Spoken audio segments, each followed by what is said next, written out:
믿음이 없이는 하나님을 기쁘시게 하지 못하나니 하나님께 나아가는 자는 반드시 그가 계신 것과 또한 그가 자기를 찾는 자들에게 상 주시는 이심을 믿어야 할지니라. 아멘. 오늘은 성령 강림 후 넷째 주일이며 민족 화해 주일입니다. 우리를 구원하여 주시고 이 민족을 여기까지 지켜주시고 인도해 주신 하나님의 은혜에 감사하면서 이 시간 우리의 마음과 뜻과 정성을 모두어 하나님 앞에 예배 드립시다.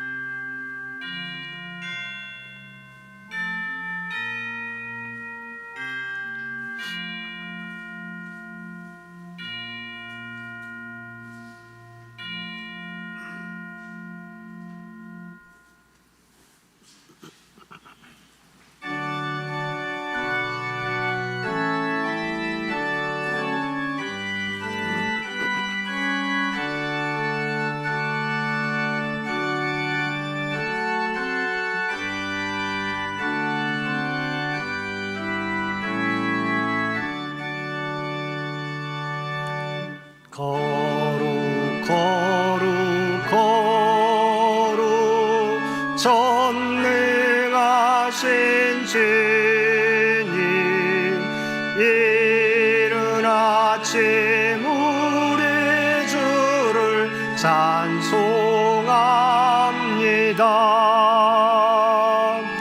거룩 거룩 거룩 자비하신 주님, 성삼위일체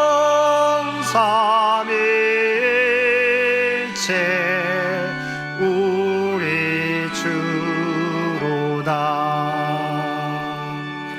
거룩 거룩 거룩 전능하신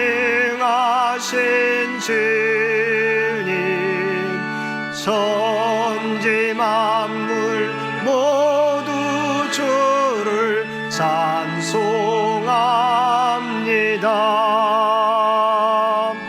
거룩 거룩 거룩 전능하신 주님, 성삼위일체 우리 주로다.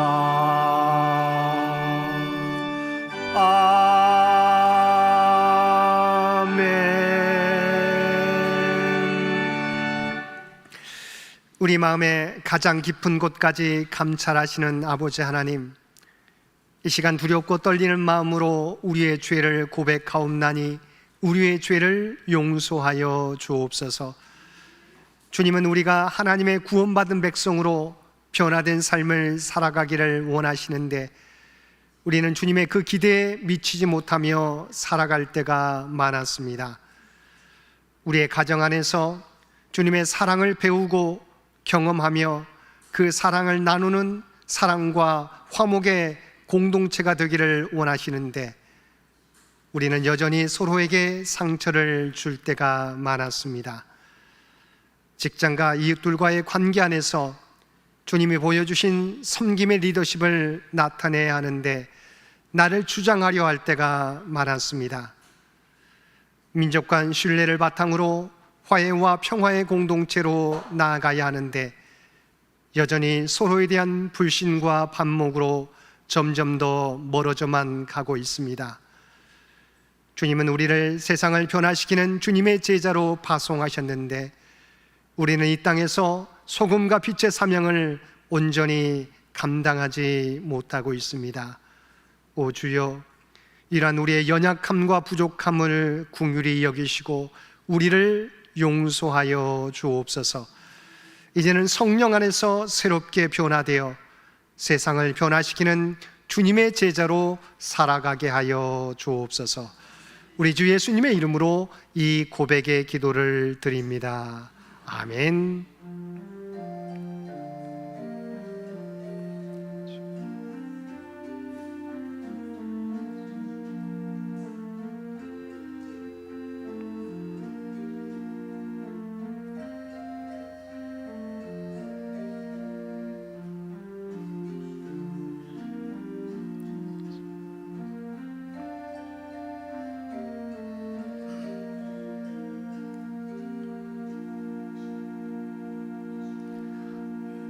하늘에 계신 우리 아버지여, 이름이 거룩히 여김을 받으시오며 나라가 임하시오며 뜻이 하늘에서 이루어진 것 같이 땅에서도 이루어지이다. 오늘 우리에게 일용할 양식을 주시옵고 우리가 우리에게 죄 지은 자를 사하여 준 것 같이 우리 죄를 사하여 주시옵고 우리를 시험에 들게 하지 마시옵고 다만 악에서 구하시옵소서. 나라와 권세와 영광이 아버지께 영원히 있사옵나이다. 아멘.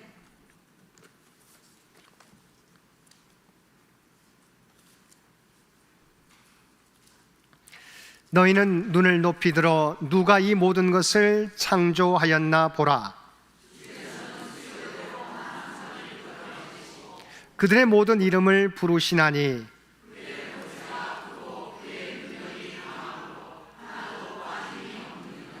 야곱아 어찌하여 내가 말하며 이스라엘아 내가 이르기를 내 길은 여호와께 숨겨졌으며 너는 알지 못하였느냐 듣지 못하였느냐 영원하신 하나님 여호와 땅끝까지 창조하신 이는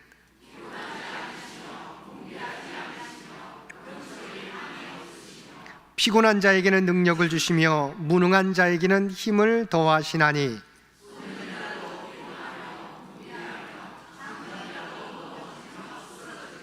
오직 여호와를 앙망하는 자는 새 힘을 얻으리니 다른 박질하여도 곤비하지 아니하겠고 걸어가도 피곤하지 아니하리로다. 아멘.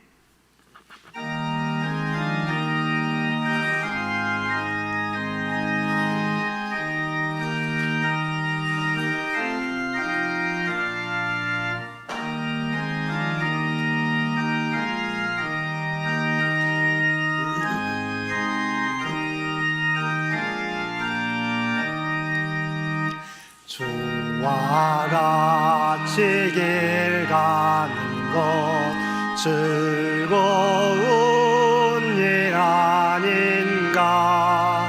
우리 주님 걸어가신 발자취를 밟겠네. 한 걸음 한 걸음 주 예수와 함께 날마다 날마다 우리 걸어가리.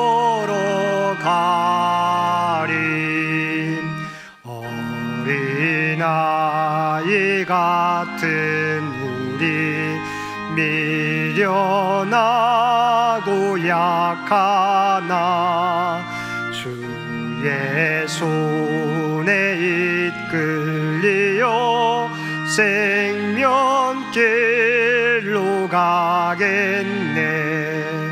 한 걸음 한 걸음 주 예수와 함께 날마다 날마다 우리 걸어가리. 꽃이 피는 들판이나 험한 골짜기라도 주가 인도하는 대로 주와 같이 가겠네. 한 걸음 한 걸음 주 예수와 함께 날마다 날마다 우리 걸어가리. 옛 선지자의 녹같이 우리들도 천국에 들려 올라갈 때까지 주와 같이 걷겠네. 한 걸음 한 걸음 주 예수와 함께 날마다 날마다 우리 걸어가리.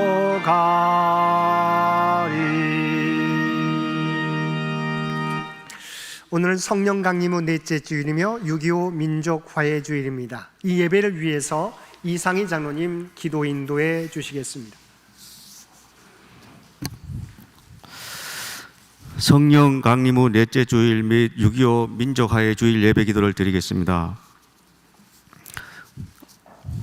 어지러운 혼돈 가운데에서도 질서의 계획을 가지고 계신 하나님, 오래전 동족 상잔이라는 전쟁에도 불구하고 다시 살 수 있도록 해주시고 이 땅에 복음을 누릴 수 있도록 베풀어 주신 은혜에 감사드립니다. 비록 분단의 시절을 계속하고 있지만 각자의 체제에 따라 지금까지 지켜주시고 대립관계에 있지만 아버지 하나님께서는 남북 간 화해의 계획을 가지시게 해주실 줄 믿습니다.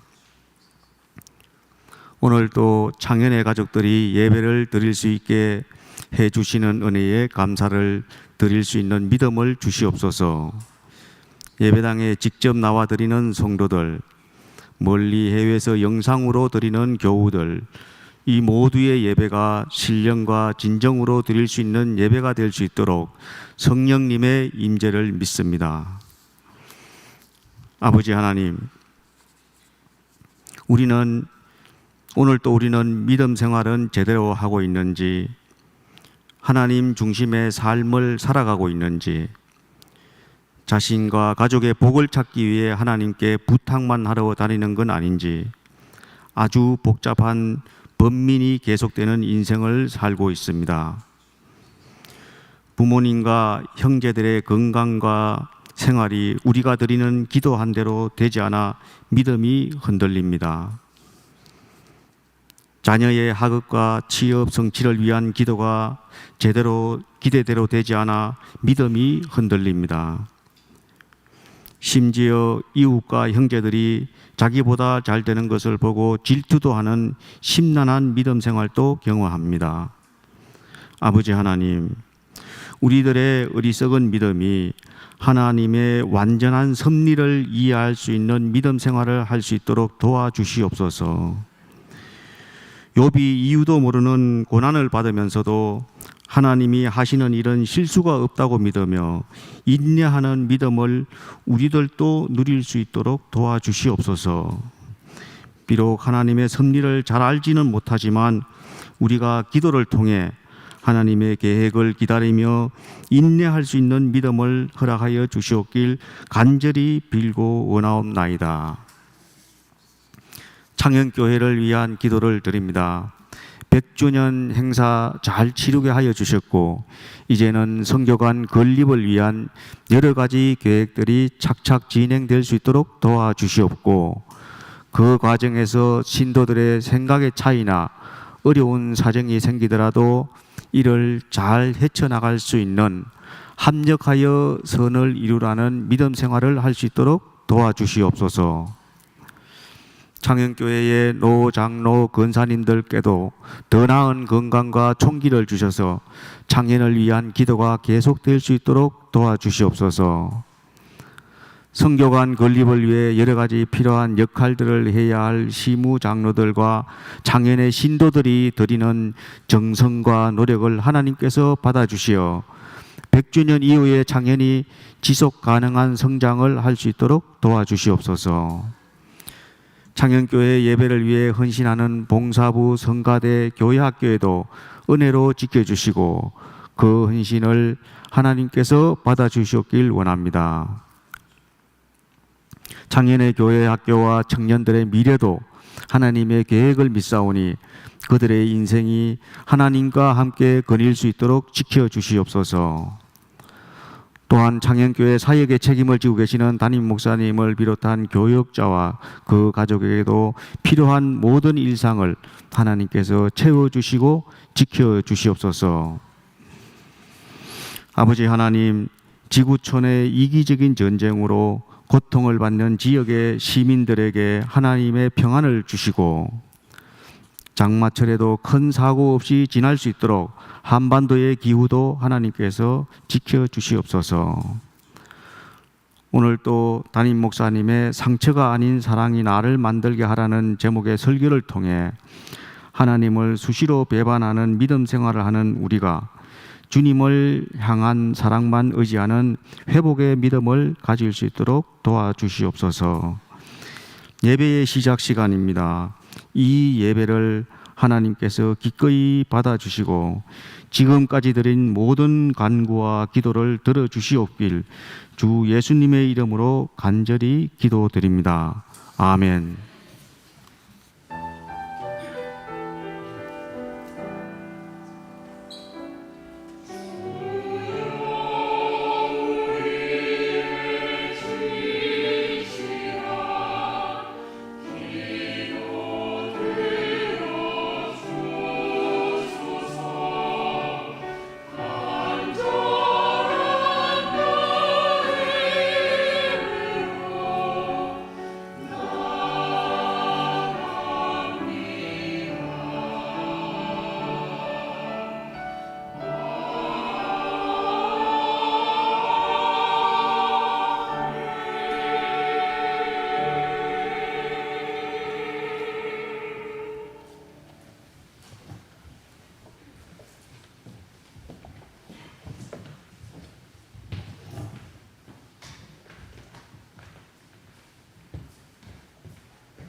사랑과 은혜가 충만하신 아버지 하나님, 이번 주일을 특별히 민족 화해 주일로 허락하여 주시어서 나라와 민족을 위하여 기도하며 예배드릴 수 있도록 귀한 은총 베풀어 주심을 진심으로 감사드립니다.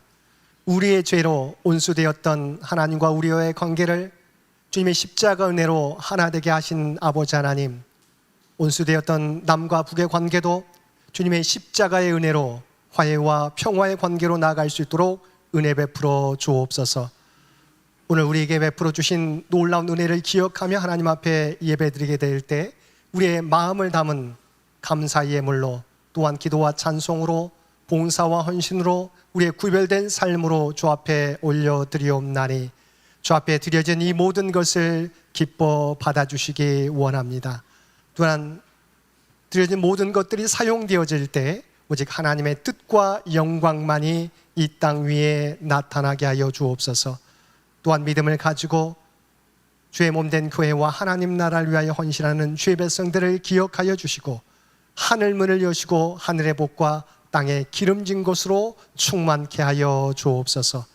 이 나라와 이 민족을 기억하여 주시고 오직 하나님의 뜻 가운데 통치하여 주시고 인도하여 주시기를 원합니다.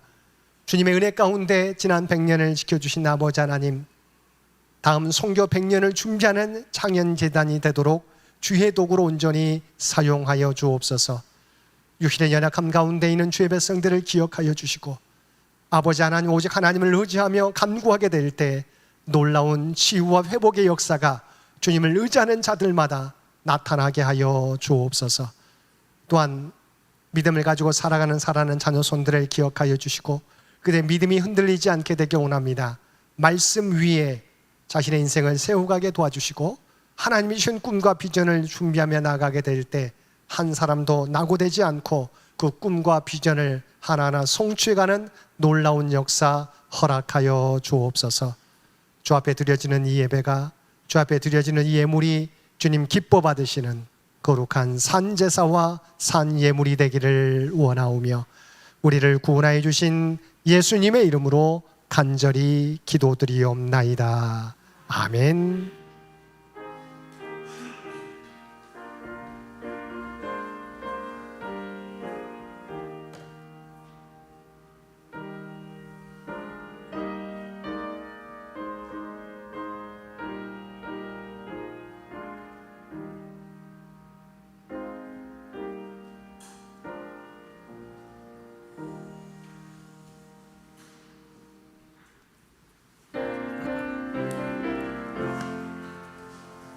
사랑의 나눔 있는 곳에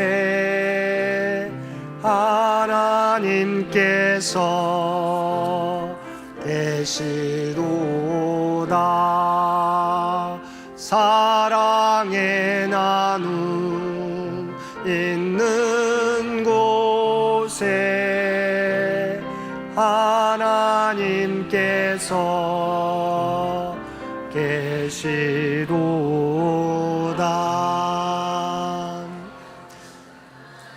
오늘도 마음과 뜻과 정성을 다하여 예배드리는 우리 모든 성도들 가운데 하나님의 놀라운 은혜가 언제나 함께하여 주시기를 주님의 이름으로 간절히 축원드립니다. 오늘은 성령 강림 후 넷째 주일이며 6.25 민족 화해 주일입니다. 나라와 민족의 평화적 통일을 위해 기도하는 우리 모든 성도들 되시기 바랍니다. 오늘 오후 예배는 우리 각 신도의 모임으로 진행되게 됩니다. 오늘 또한 이야기할 여러 가지 내용들을 우리 각 회장님한테 전달을 해드렸습니다. 신도의 모임 나누시면서 함께 이야기 나눠주시면 고맙겠습니다. 다음 주일은 성경 통독으로 진행됩니다. 이번 주 수요 성서 연구는 해당되는 구역이 5구역과 6구역이 되겠습니다. 이번 주 암송 구절 요한복음 21장 17절 말씀입니다. 우리 암송 구절 한 목소리로 봉독하겠습니다. 세 번째 이르시되 요한의 아들 시몬아 내가 나를 사랑하느냐 하시니 주께서 세 번째 내가 나를 사랑하느냐 하심으로 베드로가 근심하여 이르되 주님 모든 것을 아시오매 내가 주님을 사랑하는 줄을 주님께서 아시나이다. 예수께서 이르시되 내 양을 먹이라. 아멘. 우리 요한복음 21장 17절 말씀 한 번 더 봉독하겠습니다.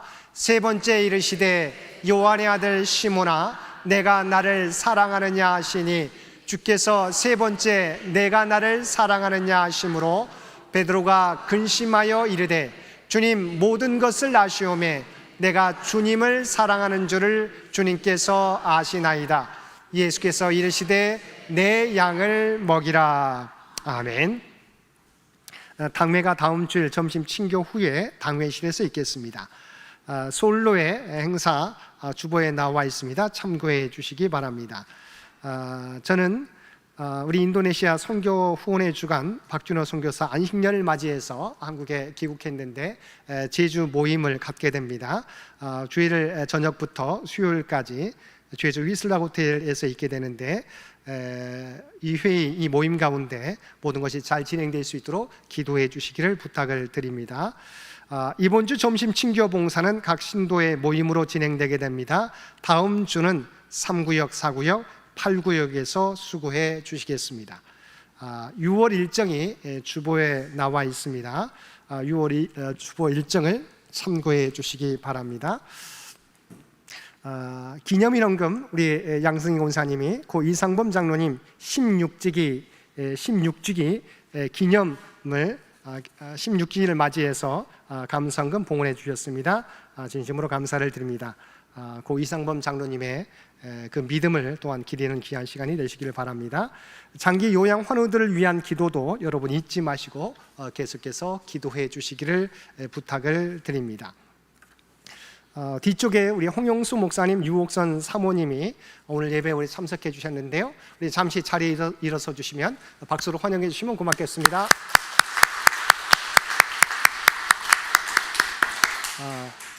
이분이 우리 박종래 권사님 아들 며느리이신가요?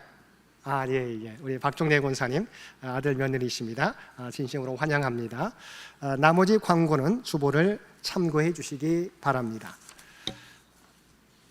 구약의 말씀 창세기 3장 8절에서 14절까지 말씀입니다.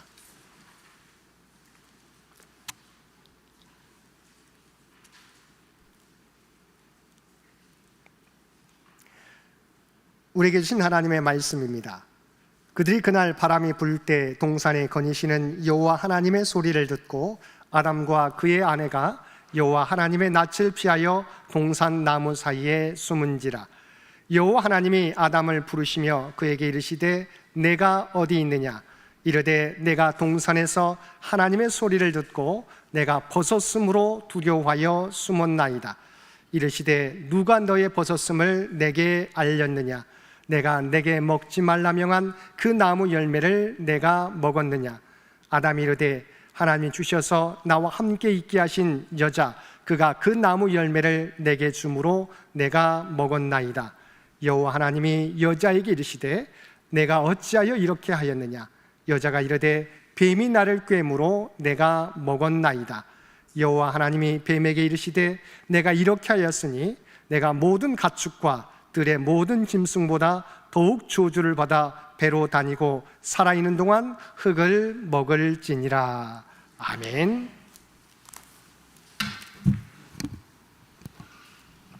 신약의 말씀은 요한복음 21장 15절 17절 말씀입니다. 그들이 조반 먹은 후에 예수께서 시몬 베드로에게 이르시되 요한의 아들 시몬아 내가 이 사람들보다 나를 더 사랑하느냐 하시니 이르되 주님 그러하나이다.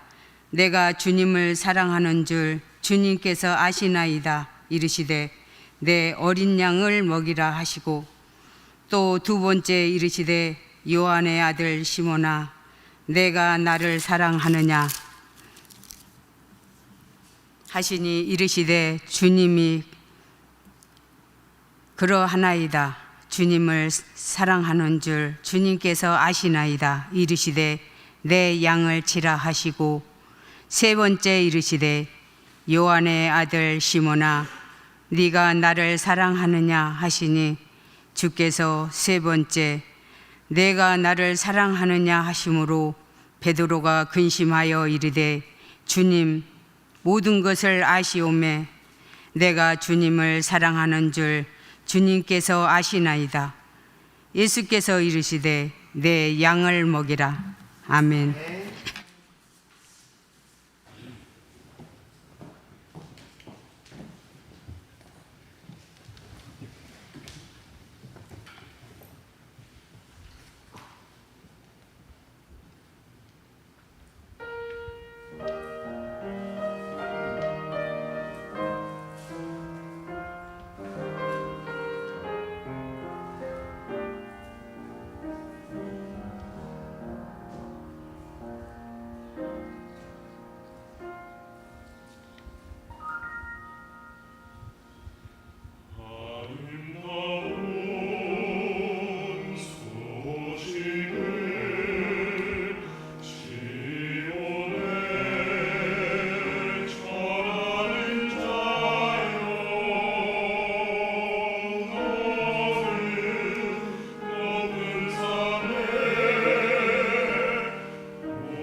제가 소개할 때 제대로 소개 못한 것 같아요.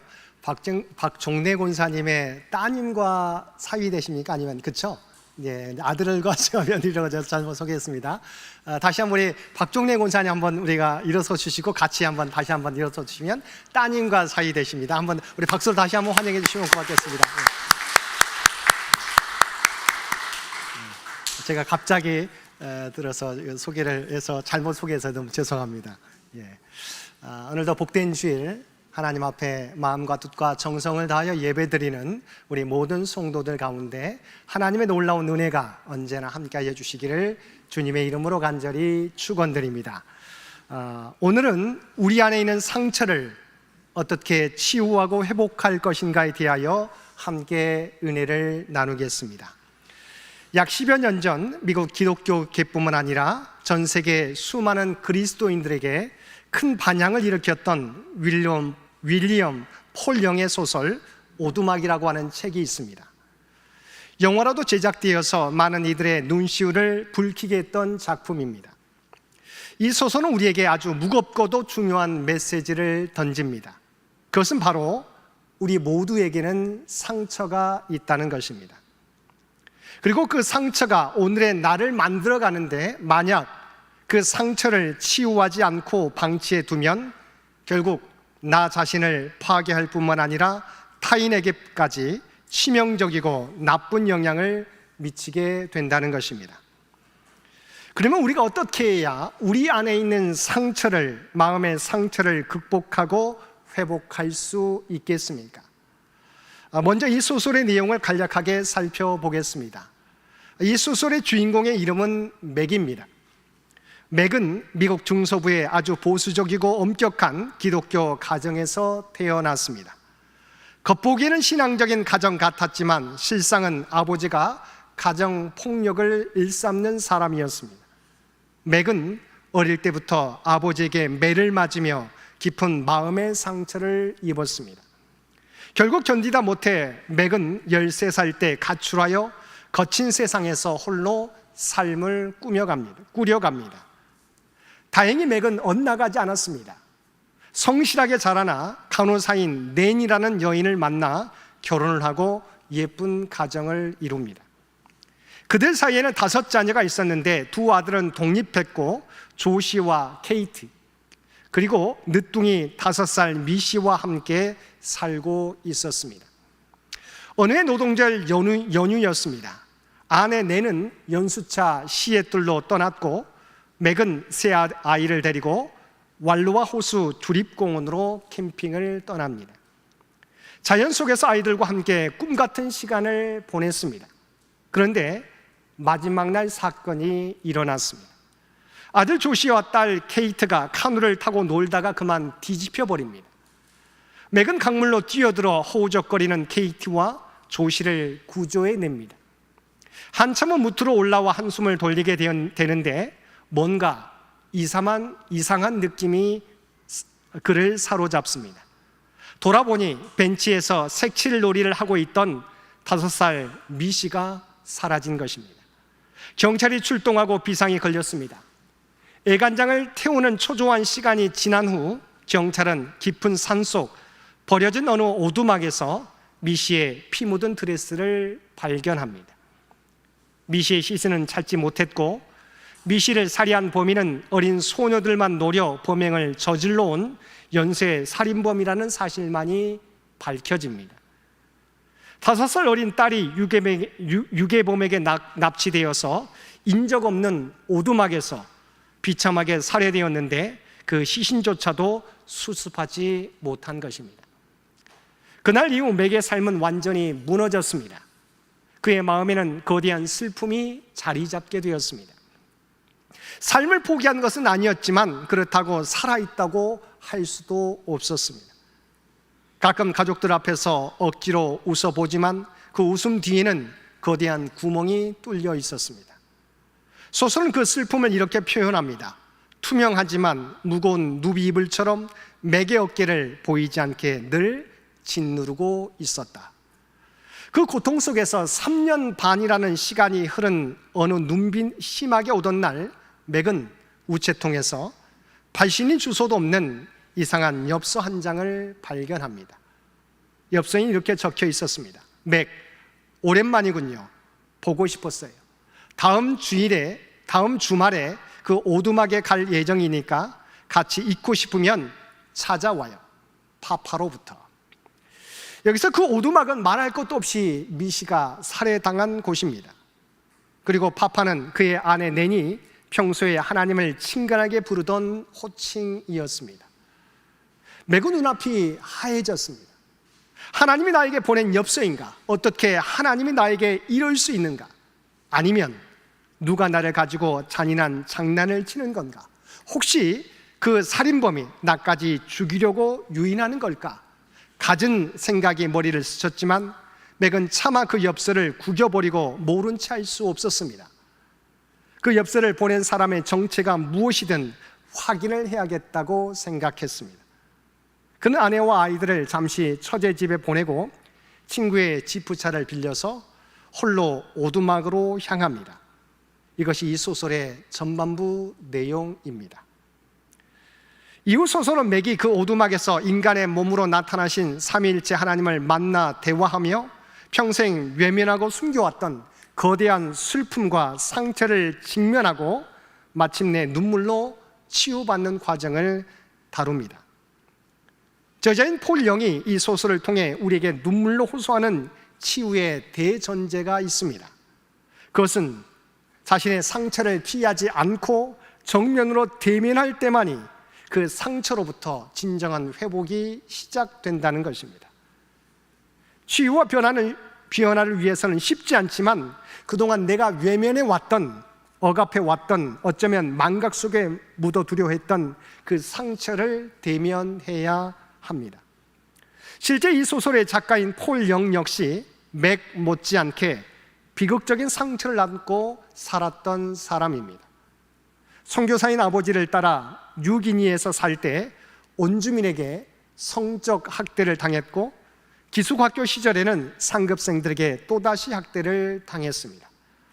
언어와 문화가 바뀔 때마다 13번이나 전학을 다니며 영혼이 찢어지는 아픔을 겪었습니다. 그는 평생 이 상처를 억누르며 완벽주의와 일 중독으로 정상인처럼 살아보려 발버둥 쳤지만 결국 38이 되던 해에 그 억눌린 상처가 터져 나오면서 아내와 자녀들에게 지독한 고통을 주며 삶이 난파선처럼 무너졌습니다. 다행히 그의 아내가 11년 동안 남편의 치유 과정을 묵묵히 동행해 주었고 그 아픔의 터널을 지나 깨달은 치유의 비밀을 담아서 쓴 책이 바로 이 오두막이라고 하는 책인 것입니다. 사랑하는 성도 여러분, 이 땅을 살아가는 사람들 중에 상처가 없는 사람은 아무도 없습니다. 정신과 의사이자 기독교 사상가인 스카펙은 그의 명저 아직도 가야 할 길의 첫 문장을 이렇게 시작합니다. 삶은 고해다. 인생은 바로 고통의 바다다라는 것입니다. 그러면 왜 인생이 이와 같은 고통의 바다가 되었습니까? 우리가 함께 읽은 창세기 3장과 이어지는 4장의 그 영적인 비밀이 나옵니다. 창세기 1장과 2장에서 하나님이 지으신 세상은 완벽한 조화와 평화와 하나됨의 세계였습니다. 3장에서 인간이 죄를 짓는 순간 그 아름다운 관계의 균열이 생깁니다. 하나님과의 관계가 깨져 아담이 두려워 숨었고 부부 관계가 깨져 서로에게 책임을 전가하고 서로가 벌거벗음을 부끄러워하며 치부를 가렸습니다. 이와 같이 성경이 보여주는 명백한 진리가 무엇입니까? 우리가 사는 세상은 죄로 말미암아 깨어진 세상이요, 우리가 더불어 살아가는 이웃들은 모두가 상처로 인해 치유받아야 될 존재들이라는 사실입니다. 이 사실을 깨닫게 될 때 우리 삶에 두 가지 변화가 찾아옵니다. 첫째는 나만 아픈 게 아니라는 사실입니다. 나만 억울한 줄 알았고 나만 재수가 없는 줄 알았고 하나님이 나만 미워하는 줄 알았는데 멀쩡해 보이고 행복해 보이는 사람들의 마음 속에도 저마다의 찢겨진 오두막이 있고 남모르는 눈물이 있음을 알 때 우리는 비로소 인생을 견뎌낼 힘을 얻는 것입니다. 둘째는 나를 아프게 하는 사람들의 거친 행동을 비난하기 전에 저 사람도 상처 때문에 저러는구나 바라볼 수 있는 긍휼의 눈이 열립니다. 내 남편이, 내 아내가, 내 직장 상사가 나를 찌르는 가시 같은 말을 할 때 그것은 그 사람 내면의 상처가 밖으로 터져 나오는 비명 지름이다라는 것입니다. 그러면 우리가 어떻게 해야 내 영혼의 오두막에 갇힌 상처를 치료하고 상처가 아닌 사랑이 나를 만들어 가도록 할 수 있겠습니까? 첫 번째 비결은 자신의 상처를 피하지 않고 대면하는 것입니다. 주인공 맥이 딸이 잔인하게 살해당한 그 공포와 절망의 공간, 오두막으로 발걸음을 옮긴 것은 대단한 용기였습니다. 그 오두막은 사실 맥의 영혼 깊은 곳에 봉인되어 있었던, 지난 3년 반 동안 너무 고통스러워서 단 한 번도 들추어 보고 싶지 않았던 깊은 영혼의 상처를 상징합니다. 그때 하나님은 치유를 위해 그 상처의 한복판으로 맥을 초청하신 것입니다. 기독교 상담학자 존 엘드리지는 이렇게 말했습니다. 우리가 치유를 원한다면 용기를 내어 내 상처 속으로 걸어 들어갈 수 있어야 한다. 그러나 우리의 마음 한켠에서는 끊임없이 우리 마음의 속삭입니다. 들춰내지 마, 창피하잖아, 아프잖아, 그냥 덮어둬, 잊어버려. 그래서 우리는 상처를 외면하거나 바쁜 일 중독으로 무시하거나 알코올이나 취미 생활로 아무렇지도 않은 척 살아갑니다. 하지만 치유되지 않고 덮어둔 상처는 절대로 그냥 사라지지 않습니다. 마음 밑바닥에 독소로 남아있다가 결정적인 순간에 쓴 뿌리가 되어 내 삶을 흔들어 놓습니다. 오늘 본문에 등장하는 베드로를 보시기 바랍니다. 베드로가 누구입니까? 예수님의 수제자입니다. 모두 주를 버릴지라도 나는 죽을지언정 결코 주를 버리지 않겠습니다. 호언장담했던 사람이 바로 베드로였습니다. 그런 그가 예수님이 체포되시던 밤 대제사장의 뜰에서 자신을 알아본 요정들 앞에서 주님을 3번씩이나 부인하게 됩니다. 마태복음 26장 74절 말씀에 보면 세 번째에는 예수님을 그냥 부인한 것이 아니라 저주하며 부인했다고 기록되어 있습니다. 그 사건은 베드로의 영혼에 지울 수 없는 치명적인 상처가 되었습니다. 배신자라는 수치심, 나 같은 자가 무슨 예수님의 제자냐는 자책감이 그의 영혼을 짓눌렀을 것입니다. 베드로는 이 끔찍한 기억을 외면하고 싶었습니다. 잊고 싶었습니다. 그래서 죄자의 사명을 다 팽개쳐 두고 고향 갈릴리 바다로 돌아가 다시 어부의 모습으로 살아가고자 했던 것입니다. 그러나 부활하신 예수님은 베드로의 그 상처를 그대로 덮어두지 않으셨습니다. 상처를 품은 채 살아가면 베드로는 평생 실패자라는 영적 절망감 속에 살 수밖에 없었기 때문입니다. 주님은 갈릴리 바닷가로 베드로를 찾아가셨습니다. 그리고 밤새도록 고기를 잡았으나 한 마리도 잡지 못해 지쳐있는 제자들에게 배 오른편에 그물을 던지라 명하시고 그들이 많은 고기를 잡게 되었습니다. 이때 베드로는 그분이 주님이신 것을 깨닫고 무트로 올라왔을 때 주님은 바닷가에 숯불을 피워놓고 계셨습니다. 요한복음에서 숯불이라는 단어는 딱 2번 등장합니다. 베드로가 예수님을 3번 부인했던 대제사장의 뜰에 피어있던 숯불, 그리고 오늘 예수님이 피워놓으신 바닷가의 숯불입니다.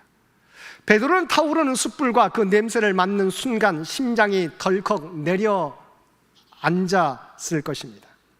자신이 주님을 배반했던 그 끔찍한 밤의 기억이 고스란히 되살아났기 때문입니다. 주님은 베드로가 가장 피하고 싶었던 그 상처의 기억을 정면으로 대면하게 하셨습니다. 사랑하는 성도 여러분, 치유는 내 상처를 덮어두는 것으로, 잊어버리는 것으로 가능하지 않습니다. 주님의 십자가 앞으로 내 상처와 실패의 기억을 가지고 나와 직면하는 용기가 있어야 합니다. 주님 안에서 내 상처를 대면하게 될 때 비로소 치유의 위대한 첫걸음이 시작되는 것입니다. 두 번째 치유의 비결은 상처는 마음속에 쌓아두지 말고 밖으로 내어놓고 이야기해야 한다는 것입니다. 우리 마음의 방에는 감정을 담을 수 있는 용량이 정해져 있습니다. 억울함, 분노, 슬픔, 배신감과 같은 상처의 감정들을 풀지 않고 마음에 계속 쌓아두기만 하면 어느 순간 용량을 초과하여 화산처럼 밖으로 폭발하게 됩니다. 어떤 사람은 이 폭발이 타인을 향한 언어 폭력이나 신체적 폭력으로 나타나고, 어떤 사람은 이 폭발이 자기를 향하게 될 때 우울증이 되고, 그것이 더 악화되면 극단적인 선택을 하게 되는 것입니다. 그러므로 상처는 한없이 마음에 쌓아두어서는 안 되는 시한폭탄과 같습니다. 그런데 상처를 입은 사람들의 특징은 자신의 상처가 남들에게 알려지는 것을 극도로 꺼린다는 것입니다. 상처가 깊을수록, 수치스러울수록 더 단단한 가면을 쓰게 됩니다. 속은 문드러져 가고 감당할 수 없는 피눈물을 흘리면서도 사람들 앞에서는 아무렇지도 않은 척 가짜 미소를 지으며 나 행복해라고 연극을 하며 살아갑니다. 물론 내 상처를 아무에게나 털어놓는 것은 위험한 일일 수 있습니다. 믿지 못할 사람에게 이야기했다가 도리어 가십거리가 되고 엉뚱한 오해와 비난으로 인해 더 큰 상처를 입게 되기도 하기 때문입니다. 그러나 사람들의 오해와 가십은 나를 잠시 속상하게 할 뿐 나를 해치지는 못합니다. 하지만 내 마음에 꽁꽁 싸매어둔 상처는 내 영혼과 삶을 안에서부터 완전히 질식시켜 나를 죽이게 되는 것입니다.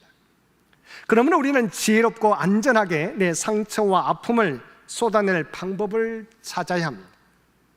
나를 조건 없이 용납해주고 내 이야기를 판단 없이 들어줄 믿음의 영적 멘토나 신뢰할 수 있는 사람을 찾아보시기 바랍니다. 내 아픔을 가만히 들어주고 함께 울어줄 수 있는 공동체 안에서 내 이야기를 꺼내 놓아야 합니다. 만약 당장 내 주변에 그런 사람이 없다면 하나님 앞에서 일기를 쓰거나 기도의 서신을 작성하며 내 내면의 상처들을 글로, 언어로 토해내야 하는 것입니다. 그럴 때 우리의 상처는 깨끗해지고 치유되게 됩니다. 오늘도 주님 앞에, 그리고 믿음의 지체들 앞에서 우리의 상처와 아픔을 쏟아내므로 하나님의 놀라운 치유를 경험하는 저와 여러분 모두 되시기 바랍니다. 세 번째 비결은 진정한 치유와 회복은 오직 하나님의 넘치는 은혜를 입게 될 때 가능하다는 것입니다. 인간의 상담과 위로, 환경의 변화는 우리에게 도움이 됩니다. 그러나 인간의 상처를 뿌리째 뽑아내고 완벽하게 고치시는 분은 오직 우리를 창조하신 하나님 한 분뿐이십니다. 사도 바울은 로마서 5장 20절에서 죄가 더한 곳에 은혜가 더욱 넘쳤나니라고 말씀하고 있습니다. 이 말씀을 우리의 상처에 대입해 보면 내 상처가 깊은 곳에 하나님의 치유의 은혜는 더욱 넘치게 된다가 됩니다. 상처는 우리 믿음을 흔들기도 하지만 역설적으로 하나님의 살아계심과 은혜를 가장 깊이 경험할 수 있는 은혜의 장소이기도 합니다. 오늘 본문 15절에서 17절까지 주님이 베드로에게 3번 질문하시는 장면은 헬라어 언어의 맥락을 살펴볼 때 놀라운 주님의 사랑을 확인하게 됩니다. 예수님이 베드로에게 첫 번째로 물으셨습니다. 시몬아, 내가 나를 사랑하느냐? 우리가 잘 알고 있는 것처럼 이때 사용한 사랑에 해당되는 단어는 아가페였습니다. 즉 시몬아, 내가 너의 목숨까지도 다 내어주는 그 고귀하고 무조건적인 신적인 사랑으로 나를 사랑하느냐고 주께서 물으셨습니다. 이 질문을 받았을 때 베드로의 마음은 어떠했겠습니까? 가슴이 뜨끔했을 것입니다. 왜냐하면 자신은 주님을 아가페의 사랑으로 사랑하겠다고 장담해 놓고 정작 자신의 목숨이 위험에 빠지게 되자 주님을 배반한 철저한 실패자였기 때문입니다. 그래서 베드로는 감히 아가페라는 단어를 입에 담지 못하고 고개를 숙인 채 이렇게 대답합니다. 주님, 제가 주님을 사랑하는 줄을 주께서 아시지 않습니까? 여기서 베드로가 사용한 사랑이라는 단어는 아가페가 아니었습니다. 필레오였습니다. 주님, 제가 주님을 사랑하긴 하지만 제 수준은 목숨을 버리는 아가페가 아니라 그저 인간적인 정과 친구의 사랑인 필레오 수준밖에 안 됨을 주님이 더 잘 아시지 않습니까? 자신의 연약함을 베드로는 그대로 고백하였습니다. 그러자 주님은 비난하지 않으시고 내 어린 양을 먹이라고 말씀해 주셨습니다. 잠시 후 주님이 두 번째로 똑같이 아가페로 물으십니다. 베드로는 여전히 부끄러워하며 자신의 한계를 인정하고 필레오로 대답합니다. 그런데 주님은 또 한 번 내 양을 치라고 사명을 주셨습니다. 그리고 마지막 세 번째 질문이 시작됩니다. 17절 말씀입니다. 예수님께서 세 번째로 물으십니다. 요한의 아들 시몬아, 내가 나를 사랑하느냐? 그런데 이때 세 번째 질문에서 예수님은 아가페라고 하는 사랑의 단어를 내려놓으셨습니다. 그리고 베드로가 고백했던 단어인 필레오를 사용하여 물으셨습니다. 필레이스메, 시몬아, 그렇다면 내가 목숨 바쳐 하는 아가페의 사랑은 못하더라도 그 상처 입고 깨어진 모습 그대로 그 부족한 인간적인 사랑인 필레오만으로도 나를 사랑하느냐?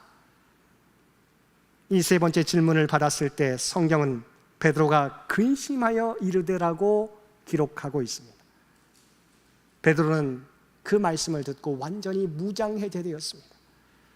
예수님은 베드로가 주님을 세 번 부인했던 그 수치스러운 횟수 그대로 세 번 사랑을 물으심으로 그의 상처를 완벽하게 덮어주셨습니다. 그리고 베드로의 눈높이까지 낮아지셔서 내가 상처 입은 그 모습 그대로 나를 사랑한다면 나는 그 부족한 사랑으로도 충분하다라고 용서해 주신 것입니다. 예수님은 베드로의 상처를 너무도 잘 아셨습니다. 그 무거운 자책감을 그대로 두면 베드로가 평생 그 무게에 짓눌려서 숨도 쉬지 못하고 살아갈 것을 아셨기에 갈릴리까지 찾아오셔서 그의 상처를 만지시고 쏟아내게 하시고 주님의 절대적인 용서와 은혜로 치료해 주신 것입니다. 이 세 번의 질문이 끝났을 때 베드로의 마음 중심을 짓누르고 있던 납동이 같은 상처는 온데간데 없이 사라지고 그 자리에는 주님의 뜨거운 은혜와 사명이 가득 차게 되었을 것입니다. 상처가 변하여 위대한 사명자로 거듭나게 되었을 것입니다. 사랑하는 성도 여러분, 이 세상에서 받은 상처를 치료하지 않고 내 마음에 그대로 방치해 두면 결국 그 상처가 주인 노릇을 하며 나를 만들어 가게 될 것입니다. 상처가 나의 생각과 말에 가시가 돋게 하고 날카로운 칼날과 화살이 되어서 내가 가장 사랑하는 남편과 아내와 자녀들에게, 내가 알고 있는 지인들에게 고통을 주는 불행한 삶을 살게 될 것입니다. 그러나 하나님은 우리가 상처에 의해서 만들어져가는 인생이 아니라 오직 하나님의 사랑에 의해서 새롭게 지어져가는 사람들이 하나님의 거룩한 백성이 되기를 원하시는 것입니다. 그렇게 되기 위해서 우리의 상처를 숨기지 말고 주님 앞에서 용기 있게 대면하시기를 바랍니다. 그리고 그 상처를 진실하게 들어줄 믿음의 형제 자매들에게, 그리고 하나님 앞에서 기도로 드러내 보이시기를 바랍니다. 무엇보다 우리를 회복시켜 주실 하나님께 치유의 은혜를 구하며 나아가시기를 바랍니다. 그럴 때 하나님께서는 우리의 상처를 치유해 주시고 우리를 다시 회복시켜 주시며 주님의 사명자로 우리를 세워 주실 것입니다. 오늘도 우리의 상처를 치료해 주신 하나님께 모든 것을 고백하며 맡기며 나아가는 저와 여러분 모두가 되시기를 주님의 이름으로 간절히 축원드립니다. 함께 기도드리겠습니다. 사랑과 은혜가 충만하신 아버지 하나님, 깨어지고 상처 입은 이 세상 속에서 우리 모두는 수많은 아픔과 눈물을 안고 살아갑니다. 내 영혼의 깊은 오두막 속에 가두어두었던 수치심과 죄책감, 분노와 억울함의 상처들을 이 시간 주님의 십자가 앞에 다 내려놓게 하여 주옵소서. 우리를 비난하지 않으시고 우리의 연약한 모습 그대로 찾아와 만져주시는 주님의 은혜를 경험케 하여 주옵소서. 그래 이제는 상처가 나를 지배하는 삶이 아니라 주님의 사랑이 나를 새롭게 빚어가시는 복된 삶이 되게 하여 주옵소서. 이 모든 간구 우리를 구원하여 주시는 예수님의 이름으로 간절히 기도드리옵나이다. 아멘.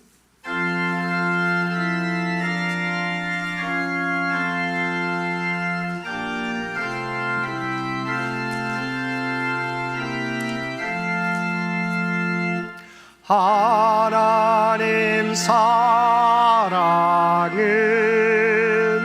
온전한 참사랑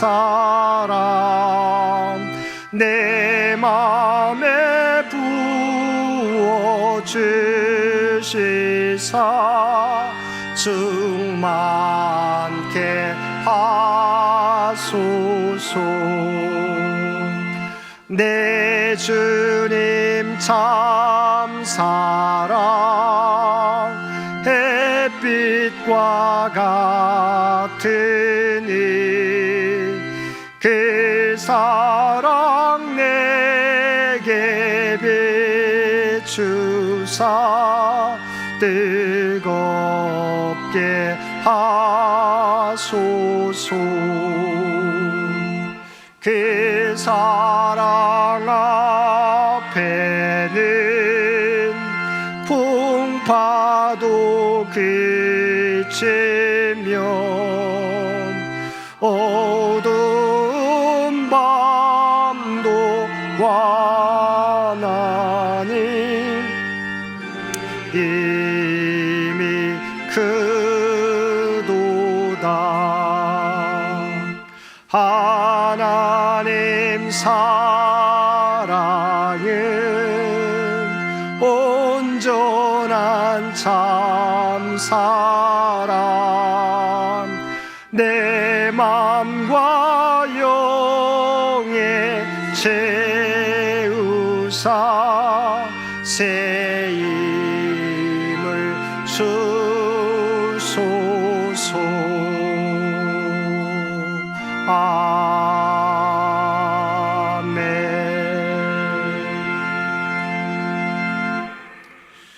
이제 하나님께서 우리를 세상으로 보내십니다.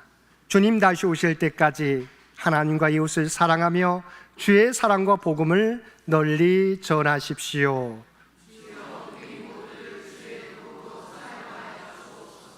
아멘. 이제는 우리 주 예수 그리스도의 은혜와 아버지 하나님의 극진하신 사랑하심과 성령님의 세상 끝날까지 우리와 함께 하시며 동행하시는 놀라운 교통의 역사가 오늘 주신 말씀을 따라 우리의 상처를 숨기지 않고 직접 대면하며 함께 나누며 주님 앞에 모든 것을 맡기며 주의 은혜를 구함으로 이제는 상처가 나를 만들어가는 인생이 아니라 주님의 사랑이 나를 세워가는 인생을 살아가겠노라고 결단하며 세상 가운데 나아가는 사랑 주의 백성들과 그의 가정과 산업의 터전 위에 이제로부터 영원토록 함께해 주시기를 우리 주 예수님의 이름으로 간절히 축원하옵나이다. 아멘.